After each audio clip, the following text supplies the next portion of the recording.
BJP नवनिर्वाचित सांसद और विधायक मानू गंजाम जिला नागरिक मंच तरफ शुभेच्छा जणाଯାଇଛି।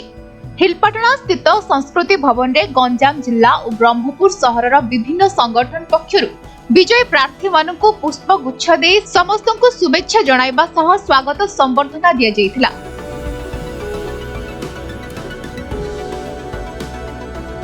प्रथमे आंबपुआ स्थित विवेक विहार एक विशाल शोभायात्रा बाहरी सहर परिक्रमा करथिले।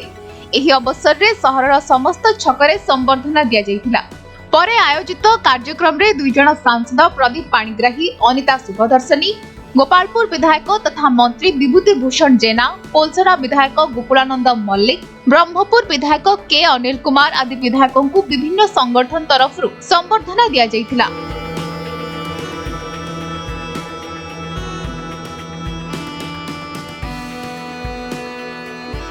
एथिरे अन्यमानंक मध्यरे जोन मीडिया संयोजक सुनील कुमार साहू, जिला सभापति सुभाष साहू, सरोज सावत प्रमुख उपस्थित थिले।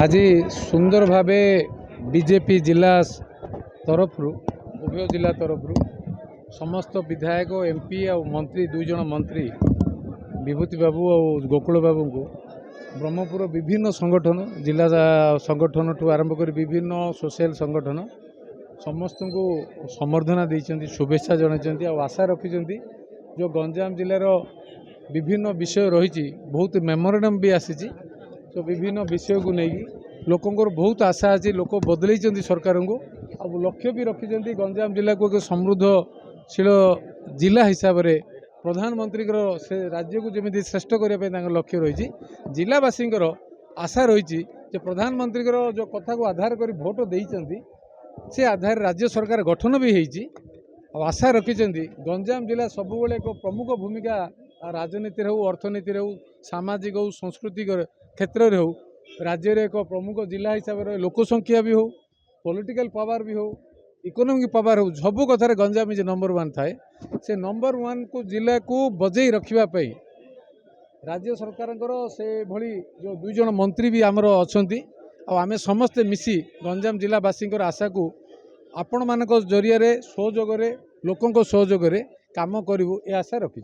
आज गंजाम संख्या पहुँचला 11 एमएलए देला मो गंजाम माटी से आधार रे आज ओडिशा रे मध्य भारतीय जनता पार्टी सरकार आमे निश्चित भावे आज धन्यवाद अर्पण करने को आसथिलु जनता को जो माने आमको विधायक रूपे बाछिले। आज संबर्धना सभा थिला मध्य पूरा आंबपुआ विवेक विहार आरंभ होइतिला एवं संस्कृति भवन रे सरीथिला।